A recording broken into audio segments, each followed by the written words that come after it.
So here we are on Backstage Pass Rock News. I'm Paul from VRP Rocks, and I'm delighted to be joined by Lynn Turner, and he's going to be answering your questions. So, Joe, are you looking forward to this? I am, really. Some very good questions here, and I appreciate the guys, the fans, for sending them in to me. It's always nice to reconnect with the guys. It is, absolutely. So we've got some interesting ones, a mix of eras and things like that as well. So let's get kicked off with one from Fernando. He says, did you ever study vocal technique? Because he loves those awesome high notes you got, especially in Rainbow. Yes, Fernando, absolutely. When I started out, of course, I'm a guitar player. That's how I started out, as a background vocalist. But when I started to take over lead in my local band, my father looked at me and just said, if you're going to build a house, you got to get a hammer. And I looked at him and said, well, what do you mean? He said, you got to get tools.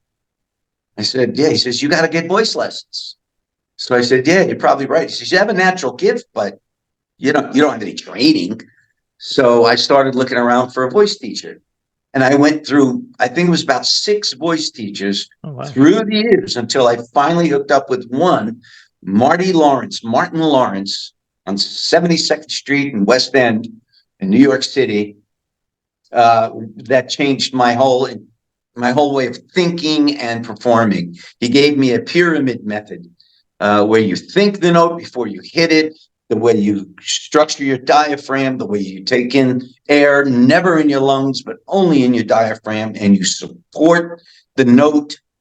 And of course, when you're younger, your voice is much higher, so I could hit those notes, but it was all about the support.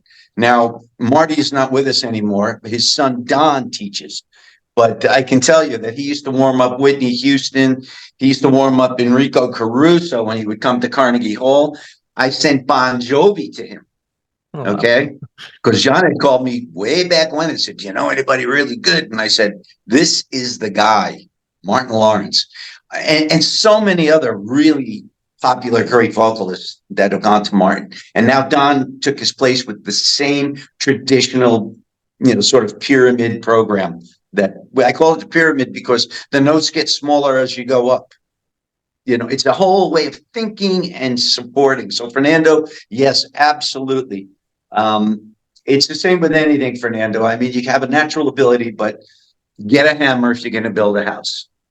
Fantastic stuff. It's quite interesting because when you speak to guitarists, they say you can never master the guitar. You never learn. You're always learning. So I'm guessing that's the same with vocals. You've got the basis there. You've learned the lessons. You've got the pyramid structure, but you must be always, because your voice changes, you grow, all that sort of stuff. So you must be tweaking and learning different things whenever you record something new or when you go back out on the road.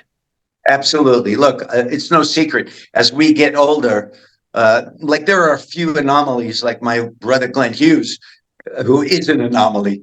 But at the same time, as you get older, your voice deepens and you don't have the same trajectory and all that. Yeah, you can probably do something in the studio, but you're not going to do it every night on stage. The Brian Johnson trick. I mean, I remember Brian saying to me when I did a Back in Black cover, he said, well, you sing it, mate. Because I said, I can't do that every night. You out of your mind, man. I don't know how you do it.